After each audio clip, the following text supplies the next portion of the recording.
My name's Tyler. I'm 26. And if I had to sum up my family in one sentence, it'd be this: appearance always outranks honesty. Sounds dramatic, yeah, but if you've ever had a mom who prioritized neighborhood gossip over your mental sanity, or a sibling who got praised while setting their life on fire, you'd understand. They're not abusive. They're just curated. Polished smiles, carefully scripted conversations, holiday photos that look like they were produced by Hallmark's marketing team. But scrape even a millimeter beneath that glossy surface and it's all ego, judgment, and showmanship. I've always been the odd variable that ruined the equation. I was the quiet kid buried in code, happier debugging a Python script than making small talk at church brunch. I earned a CS scholarship and spent 4 years quietly building a side project no one knew about, and, well, it took off after graduation. Think licensing deal, modest exit, decent investments, not private jet and superyacht rich, more like financially comfortable with the freedom to freelance, travel when I feel like it, and live under the radar. Perfect for me. But my family?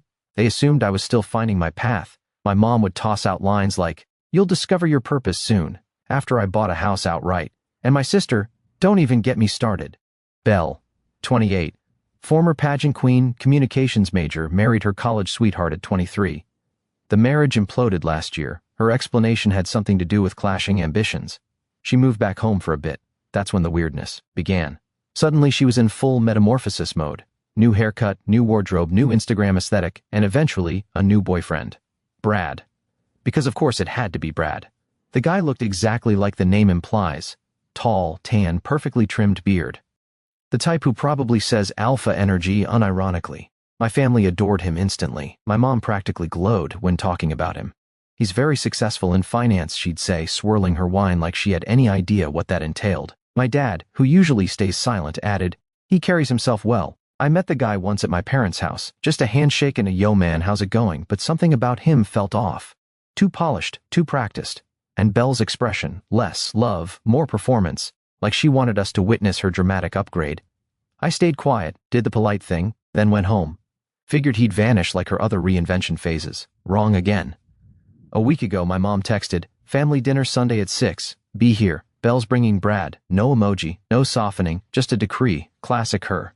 I thought about skipping. No one would have missed me, but the wording got under my skin, like it wasn't an invitation, it was a requirement. Like my duty was to show up and support the illusion. Against my own instincts, I went.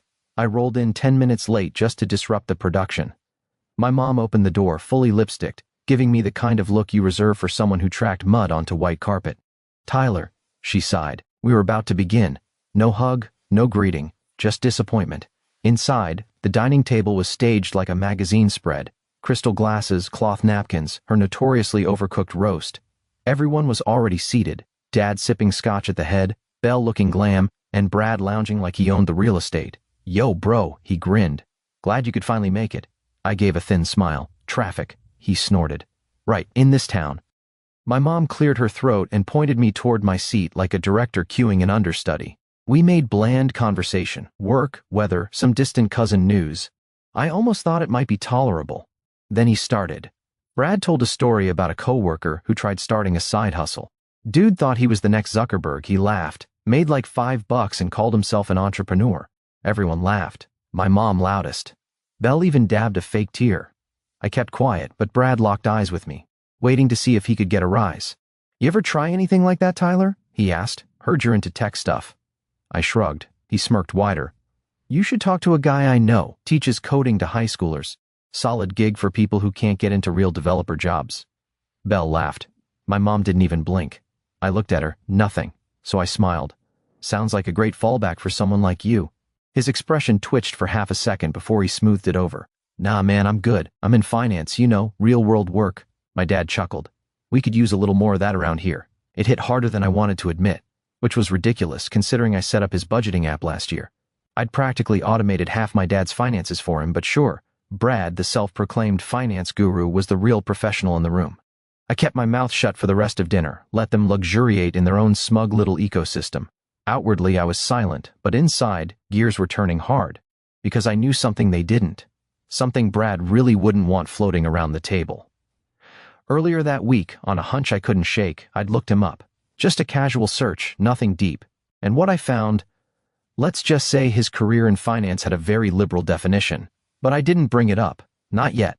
I let them talk. I let them enjoy themselves. Then, right after dessert, Brad opened his mouth again, and everything tilted. You know that sensation when everyone else at the table is laughing like they're in on a brilliant joke, but you're the only one who knows the punchline is actually aimed at you? Not confusion, just isolation. That was me, poking at a piece of bone-dry roast beef while Brad held court like some bargain bin motivational speaker preaching to his loyal disciples. Bell ate up every word like he was dispensing divine investment wisdom. My dad kept leaning in, nodding with glassy admiration. And my mom wore that glazed-over expression she usually saved for women at charity luncheons married to surgeons. I sat there, mostly silent, watching the spectacle as if I were just an extra in a scene about my own belittlement. Then Brad pushed his plate away, patting his stomach like a satisfied emperor. Our firm's rolling out a new algorithmic fund next quarter, he announced. Really cutting edge. Tons of back-end architecture I've had to oversee. Back-end work? I asked casually, twirling my fork. He shot me a quick look. Yeah, quant modeling, predictive analytics, finance nerd stuff. You wouldn't get it. He chuckled, like he just delivered premium comedy. Ah, sure, I said. Sounds intense. It is, he said with a smug shrug. You ever think about stepping into real business? Or is the dream still working in your pajamas at 2 a.m. chugging Red Bull? Belle laughed like she'd just heard the greatest line in human history. Oh my God, Brad, stop, she said, not meaning it in the least. Tyler's always been more of a passion project person. My mom didn't laugh this time. Instead, she hit me with that tight little look, lips pinched, eyes sharp, the one that could drain oxygen out of a room. Tyler, she said, we've talked about this. You need to let people tease you. It's how we bond. I stared at her. Teasing or humiliating? Her voice hardened. Don't create tension. There it was, the family commandment. Don't create tension. Translation, don't embarrass us. Don't disturb the performance. Don't puncture the fantasy. I leaned back. Didn't realize public mockery counts as bonding. Brad raised an eyebrow. Relax, man. It's a joke. No need to get all sensitive. I didn't answer. I just looked at him long, enough for the edges of his confident smile to tremble, just a hair. My dad quickly stepped in, trying to smooth the moment. All right, let's move on. He turned to me. Tyler, working on anything interesting? He didn't care. It was just a conversational bandage. Couple things, I said vaguely. Keeping busy. Brad gave a dismissive little snort, his signature sound effect. What kind of things? Or is that classified information? He wanted another jab, another chance to look clever at my expense. Before I could reply, my mom sighed dramatically, like I was the one being unreasonable. Tyler, please, can we not do this? You're making everything uncomfortable. I went still. All eyes shifted to me. I was the one making things uncomfortable. Not Mr. Finance Comedy Hour. Not Belle with her cackling. Me. Something knotted inside me, an ache I knew too well, the same feeling from high school when Belle threw tantrums and I got punished for not rising above. The same feeling from college when I earned a scholarship across the country and my mom said, "You'll change your mind. You don't want to abandon your family, do you?" Like wanting my own future was betrayal. I clenched my teeth. Sure, I said calmly. Let's avoid awkwardness. They shifted back into their happy little conversation. Neighbors, old friends, vacation plans. I barely heard any of it. I just nodded when appropriate, sipped my water, kept my face blank. But internally, the pressure was building. This wasn't about one dinner. It was about years of being minimized behind polite smiles and curated family photos. Years of being the convenient target, the quiet one, the easy one, the one they assumed would swallow every slight. And now there was a shiny new golden boy at the table who could get away with anything as long as he spoke confidently enough. Then the moment arrived. Dessert plates cleared, store-bought cheesecake, my mom insisting she added her own touch, and the wine had softened everyone. Dad leaned back, satisfied. Belle scrolled through her phone, showing Brad something on Instagram, and out of nowhere, Brad spoke up again. Oh, that reminds me, he said, still holding Belle's phone. I gave a talk last week on fintech disruption. My team's been collaborating with this predictive analytics firm, Startup Stream or whatever it's called, tiny dev shop. Practically nobody knows them. They've got solid tech, though, he continued. We're probably going to buy their whole platform in a few months. I placed my glass down slowly. Startup Stream? I asked, tone neutral. Yeah, Brad said brightly. You know them? A bit, I replied. What's your role in all that? He flashed a grin. I'm the guy who handles the talking, front-facing stuff. I smooth out the deals, make sure the numbers look right. Some of the higher-ups don't like working directly with the, code people. Gets too nerdy. The code people, I repeated flatly. He nodded, oblivious. Yeah. No offense, but those guys aren't exactly business savvy. Smart in their own lane, sure, but not built for the big table. The big table, I echoed. And suddenly every pair of eyes was on me. Belle wore a nervous half-smile. My dad looked confused. My mom's expression tightened. Brad kept rambling. Anyway, we'll probably integrate their tools. And maybe hire a few of their devs if they can keep up. Everyone wins. I stayed silent for a second, then calmly reached into my pocket and pulled out my phone. What are you doing? My mom snapped, already irritated as if I were guaranteed to misbehave. I didn't answer. I scrolled through my email until I found what I needed. Startup Stream, I said. That predictive analytics company, the one your firm wants to acquire. Brad raised his eyebrows. Yeah, that one. Great, I said, holding my phone up, because I own it. Silence. Thick, suffocating silence. The whole room froze like someone had pulled the plug on reality. Brad's smirk disintegrated into confusion, then fear. My mom blinked rapidly. What are you talking about? I stood, speaking in the same calm tone. Startup Stream is mine. I built it. I licensed our main product to 3 hedge funds last year, one of them being your employer. I've had multiple meetings with your exec team. I didn't recognize your name because you weren't in any of them. Brad looked like he'd been unplugged. His mouth worked without sound. Belle stared like she'd witnessed a slow-motion explosion. My dad leaned forward. Hold on, what? I never mentioned it, I said, because I knew exactly how this would go. I knew no one would take me seriously, just like every other time. I tried to tell you something that mattered. It always turned into a joke or a phase or something to dismiss. My mom finally spoke.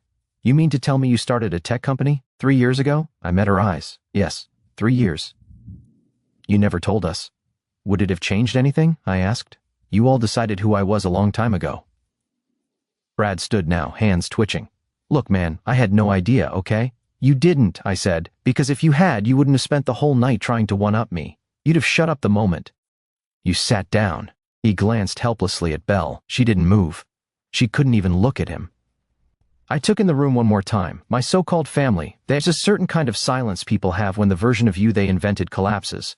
Not reflective silence, not remorse, just stunned, vacant disbelief as reality rearranges their egos. That's the silence I saw. Brad's jaw tightened. My mom blinked like she was rebooting from a system failure. Belle looked at me with confusion, humiliation, and something disturbingly close to remorse. My dad leaned back slowly, like he felt the ground shift beneath the house. And me? I stood there with my phone in hand, pulse hammering. Not from pride, not even spite, but from the raw release of years of swallowed words. Years of playing the quiet background character because they never bothered to ask what I was building behind closed doors. They saw a kid with a laptop, not someone with a blueprint. I could have unloaded everything right then. I could have detailed exactly how little Brad actually knew, how his firm had been trying to lowball us for months, how he wasn't included in any strategic communication at all. But something in me, the last small fragment that once tried to earn their approval, told me it wasn't worth the breath. So I just said the one sentence that broke the night in half. I'm selling Startup Stream. The deal closes Friday. My mom gasped. You're what? It's been in motion for months, I said. The signatures went through last week. Belle blinked rapidly. Wait, selling? For how much? I held her gaze. Enough. Brad made a strangled noise. To who? I looked at him directly. Not your firm. Then I turned and walked out. No polite goodbyes, no awkward hugs, just walked away and left them sitting there like mannequins caught mid-dialogue. I didn't sleep much that night. You'd think Levy. Sin like that would feel triumphant, and in some ways it did, but something heavier lingered. I kept replaying their faces, that stunned quiet, the realization that I'd hidden everything to avoid being that guy. The smug tech bro, the bragging success story. I never wanted to flaunt anything. But they had no issue grinding me down, and now I had nothing left to prove. But here's the reality. Walking away doesn't mean the wounds disappear. The days after the dinner were strangely empty. No calls, no texts, not even the classic guilt trip essay from my mom. I half expected her to pretend nothing happened or try to rewrite the narrative, but nothing, just quiet. At first it was a relief. Then it became a kind of loneliness, the kind that echoes harder when disappointment sits beside it. I didn't spiral, I didn't collapse. But I felt unmoored, hollow, like I'd snapped a rubber band that had been stretched for years and now had no idea what to do with the slack. I dove into the sale. The paperwork was brutal, even with lawyers triple-checking every clause and consultants telling you what to expect. Selling a company you built feels like tearing open your own walls, pulling up floorboards, inspecting every hidden corner, making sure nothing you missed years ago comes back to bite you. Still, the process gave me purpose. It kept me moving. And then Friday arrived. I signed the final document at 10:07 a.m. A confirmation buzzed my phone a minute later. Just like that, it was over. I stared at my screen far longer than necessary. My bank account displayed a number that didn't feel connected to reality. Enough zeros to make my guidance counselor rethink everything she ever told me. Enough to change identities if I felt like it. But celebrating felt wrong. Instead, I shut the laptop and walked out the door. I ended up at this tiny coffee shop downtown where I used to pick up shifts in college. Same bitter espresso, same wobbly table by the window. I sat there for an hour, sipping something that tasted like burnt rubber, watching strangers pass by and wondering what the hell came next. That's when Belle texted, "Hey, you around?" I stared at it, thumb hovering. Part of me wanted to delete it, but curiosity, or stupidity, won out. I replied. She sent an address. Not our parents' place, but the apartment she'd been using since the divorce. I debated it for a while, paid for my terrible coffee, and headed over. She answered the door wearing sweats and a hoodie, no makeup, no act, just my sister, the version I remembered from when we were kids fighting over cereal boxes before school. She hesitated, then said quietly, "You want to come in?" I nodded. Her apartment was small, cluttered, half-open boxes pushed into corners, a wine glass forgotten on the counter. She motioned to the couch. After we sat, she took a breath. "Look," she said, "I didn't know about the company, about anything." I stayed silent. She twisted the hoodie string between her fingers. Well, you saw him. I thought after the divorce, he'd be this grounded, steady guy. Someone who understood me." I raised an eyebrow. "So you brought him to dinner like some kind of trophy?" She winced. "I didn't expect him to be that awful. And I didn't expect you to drop a grenade like that." "It wasn't planned," I admitted. But he kept pushing, and nobody stopped him. She gave a faint, tired laugh. "That's basically us, isn't it? We perform, smile through everything, pretend the boat isn't sinking." I nodded. "It's been going down for years." She didn't answer at first. Then, Mom's losing it. Not just about dinner, about what she missed. She called me yesterday crying, saying she failed you. I almost laughed. Now she noticed. "She's bad at apologizing," Belle said soft. "Lie. She thinks if she avoids it long enough, it all resets." "Yeah," I said. "I'm familiar." "I'm not asking you to forgive her," she continued, "but maybe talk to her. She hasn't slept. Dad's acting like nothing happened, but I heard him tell Uncle Ray you embarrassed the family." I looked at her. "I embarrassed the family." She gave a tiny nod. "That's the version they're telling themselves." We talked a while longer. She apologized again, this time without theatrics. It felt real, human, and despite everything, she was still my sister. A small part of me softened, just a little, because maybe she was finally seeing me clearly for the first time in our lives. I left without promising anything. I didn't call Mom, didn't message Dad. Instead, I booked a trip. 2 weeks, no laptop, no deadlines, no family. Just me, a cabin near the coast, and long stretches of empty time to figure out my own damn life. And honestly, it was the smartest decision I've ever made. I hiked, I read, I cooked my own meals. I sat on the porch at night listening to the wind and ocean crash in the distance. No judgment, no expectations, just quiet. And slowly, piece by piece, something inside me started to rebuild, not loudly, not publicly, quietly, privately. I started imagining my next chapter, not for status or money, but for myself. I'd already won the game my family didn't realize we were all playing. Now it was time to stop playing it for them.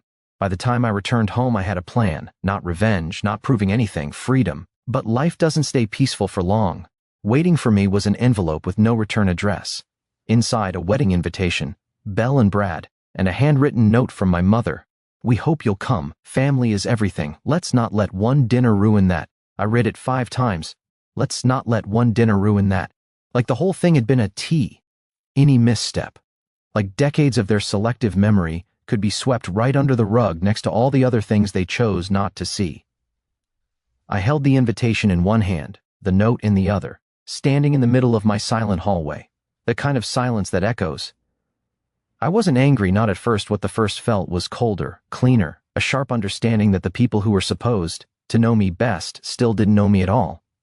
Family is everything, sure. Maybe if they'd ever treated me like something more than background furniture. I sat at the counter, flipped the invitation open again. 2 months away, outdoor ceremony, formal attire, dinner and dancing at some boutique hotel an hour from the city. Please reply by the end of the month. My name written in my mother's perfect cursive, as if that magically made it personal. As if disappearing for weeks after that dinner wasn't a message in itself. I set everything down and leaned back, staring at the ceiling. And then I smiled, quietly. Because for the first time in a long while, I felt something new. Not resentment, not hurt, leverage. They wanted me at that wedding, badly. Not because they missed me or had some profound change of heart. but because they needed the picture-perfect version of our family to show off. To tell their friends, oh yes, Tyler was there too. And that was when I realized I finally had a choice. And they finally knew it. They wanted me to show up, put on the mask, slide into the suit, shake hands, pretend the world was perfectly intact so their delicate little narrative didn't implode. And I wasn't planning to give them that. Not without terms. The days that followed were the most energized I'd felt since the chaotic early startup stream grind. Maybe it was spite, maybe clarity. But every morning I woke up with direction. I wasn't just reacting anymore, I was steering, Tep 1, in format. Ion. I never trusted Brad. That part was easy. But the way he stumbled through dinner, the way he tried to pepper his resume with half-baked startup stream talk, it didn't align. Something smelled off. So I started digging. First, I stayed on the surface, LinkedIn, old bios, archived company pages, his social feeds. But Brad had been meticulous. His online footprint was polished within an inch of its life. On paper, he looked like the poster child of upward mobility. But I'd been in tech long enough to know you can fabricate expertise if you know the right vocabulary. I made a call, LL. Not to a friend. More like an old resource. Ethan. Cybersecurity analyst. We'd collaborated on a project a couple years back. He owed me bar. Oh, you want me to run a background check on a finance bro? He asked, clearly amused. Bar. Want to know who I'm dealing with, I said, and I want it quiet. Oh, days later, he sent a file, bar, thing illegal. But plenty revealing. AD had skipped between companies like stepping stones. Never staying long, never advancing, always landing somewhere new thanks to charisma and someone else's endorsement. The fintech firm he bragged about? He wasn't in strategy, not analytics. He was sales, just sales. Nothing wrong with that, but it made his dinner monologue sound even thinner. And better, he had a history of floundering investments, real estate stumbles, crypto nonsense, e-commerce ideas that died on the launch pad. Not bankrupt, but definitely not the high-caliber executive he pretended to be. Bree.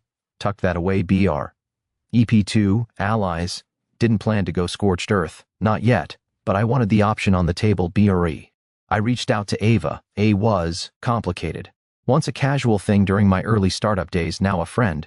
The important part, she had a razor-sharp read on people, and she'd been at that infamous dinner last year, the one where Belle paraded her previous boyfriend. Ava had noticed all the same red flags even back then. Performative charm, brittle ego. She'd called the breakup before it happened. When I told her what went down with Brad, she didn't hesitate. I'm in, she said. You might regret that. I won't. Besides, your sister still owes me an apology for that passive-aggressive tantrum she threw at brunch. Fair. We met up later that week at a coffee shop to strategize. So what's the play? She asked, sipping her iced latte. Big reveal at the ceremony? Surprise speech? Hidden mics? I laughed. Not yet. First, I need to know how deep the rot goes. I'm starting to think he's using Belle for money, maybe clout. Something isn't lining up. You think she sees it? Ava asked. She's too busy chasing the idea of winning to notice. And your mom? I smirked. She'll ignore anything that messes with the aesthetic. Ava leaned in, eyes sharp. Then let's give them exactly what they want. A flawless wedding, with you front and center. I paused. You think I should actually go? I think you should please reply. Yes, she said, and while everyone's admiring your tie, we do the real work quietly, cleanly. If Brad's hiding something, it'll surface, and if he isn't, fine, we stay civil. But if he is... She let the sentence trail. I nodded. All right, let's play. I sent my please reply that night, attending, with a +1. None of them replied, but I knew they saw it. The next few weeks were pure reconnaissance. I reconnected with old contacts, looked into overlapping circles, drifted around Brad's digital footprint like a shadow.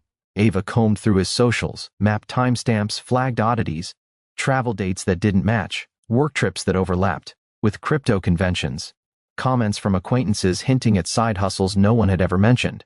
Then late one night, Ava texted me. Got something. I opened the link, a buried finance forum thread, obscure enough to hide behind layers of search engine optimization dust. And there he was, Brad, posting, under a sloppy pseudonym, pushing some crypto-based investment platform, full of buzzwords, promises, and blatant illegality. Users complaining about missing payouts, vague deflections, classic amateur fraud energy. Not a smoking gun, but definitely smoke. I forwarded it to Ethan. 2 days later, confirmation. Brad had registered a shell company 6 months prior, funneling money into it through personal accounts, possibly from investors he pitched on guaranteed returns. There was no product, just a vacuum. That's when everything snapped into focus. This wasn't about proving a point. This was about protecting my sister from a financial sinkhole with good hair. She had no idea. My parents were spending money on a wedding that could be followed by lawsuits or collections, and nobody saw it but me. So I made the call. I wouldn't stop the wedding, not yet, but I would be ready. Because the moment they asked me to smile for the photographs, I'd have everything set. The wedding day arrived like the final scene of a play everyone rehearsed but never understood. The venue was predictably overdone. White orchids, gold-edged programs, teenage cousins distributing invitations like they were part of a royal procession. A jazz trio hummed near the garden, and people floated around with champagne glasses, murmuring painfully superficial small talk near a decorative koi pond. I drove up in a charcoal rental, sleek, understated, professional. Ava stepped out beside me in a deep emerald dress that made 3 of my mother's church friends stop mid-sentence. She hooked her arm through mine and whispered, "Ready?" I didn't answer Ava right away. My eyes drifted across the garden, Brad doing his usual networking routine, flashing that polished smile, my mother tense and commanding as she barked last-second orders at the wedding planner, and Belle, radiant in her ivory lace dress, makeup immaculate, smile fixed and fragile, standing at the center like a porcelain figurine no one dared to disturb. Then I nodded. "Yeah, let's finish this." The ceremony was slated for 4 p.m., timed perfectly so the sun would dip low and bathe everything in that soft, golden glow photographers love. Everyone was dressed as if Vogue had sent out invitations. I recognized most of the faces, old neighbors, church acquaintances, distant relatives who only materialized when there was catered food involved. I hung back before the ceremony, drifting from group to group, sipping water, watching Brad. He had slipped fully into his performance persona, smooth jokes, warm handshakes, flattery served in measured doses. If you didn't know the truth, you'd think the man could walk on water. But I knew better. Ava did too. Around 3:30 she nudged me. "He's still hustling. You sure we wait until after?" "Yes," I murmured. "Let them have the illusion." We took our seats in the second row, just behind the immediate family. My mother spotted me and forced a thin, brittle smile. My dad gave a stiff nod. Belle didn't glance in my direction once during her walk down the aisle. Bouquet crushed in her grip, eyes locked straight ahead. The tension in her jaw wasn't nerves. It was something closer to dread. Brad looked flawless, tailored tucks, cufflinks perfectly subtle, that trademark confidence turned up to 11. The ceremony was brief, mostly fluff. My aunt cried, the officiant rambled about unity, and the vows sounded suspiciously like someone fed a romance prompt into a bot.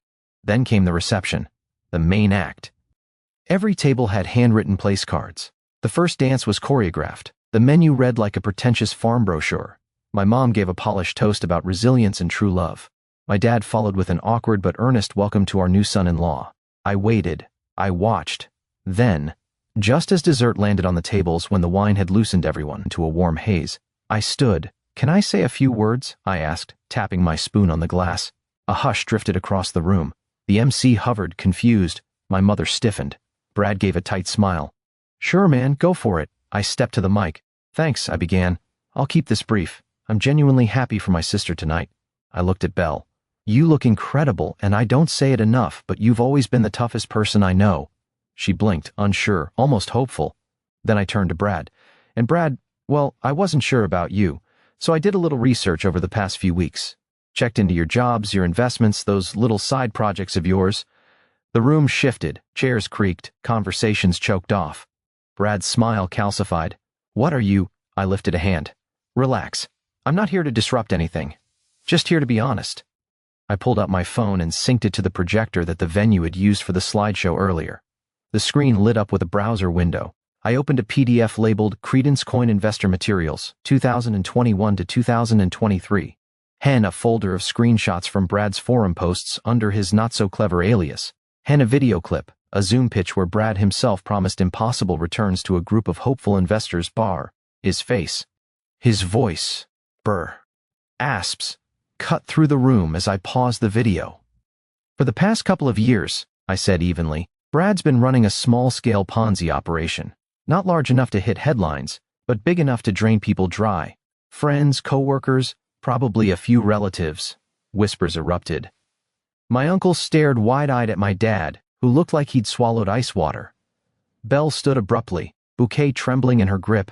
"Tyler, what is this?" "It's what I tried to warn you about," I said, softer now. "I needed proof first." Brad lunged a step toward me. "You little—" I raised another document. I've already forwarded everything to the SEC. This is just the courtesy disclosure. His face went chalk white. But you know what's truly pathetic, I added, turning back to the crowd. It's not just the scam, it's that this family never once considered I might actually know what I'm talking about, that I could be right, that I mattered. I met my mother's eyes. Her hands quivered around her champagne flute. I've been told my whole life not to make the family look bad, to stay quiet, to keep the peace. But today I decided to stop protecting your comfort. I stepped away from the mic. Brad didn't move. Belle looked shattered. The wedding planner hovered in the corner, looking ready to faint. And then everything unraveled. My mother stood abruptly. Tyler, we need to speak. I'm done talking, I said. You only hear me when it benefits you. Tyler, wait. Belle's voice cracked. Why now? I paused. Because you deserve the truth, even if you couldn't see it. Then I walked out. Ava followed, heels tapping sharply against the pavement. We didn't say a word until we reached the car. Feel better? She finally asked. I inhaled the cool evening air. It felt fresh, wide. I feel free. We drove away. Later, I found out Brad was picked up for questioning within the week. The SEC had apparently been circling. My documentation just tightened the net. Belle filed for annulment within a month. My parents vanished from my inbox, no calls, no texts, until a card arrived weeks later. Blank inside, no message. I tossed it in the trash. Some endings don't need explanations. Some endings seal shut like a clean door latch. And sometimes, silence is the loudest victory of all.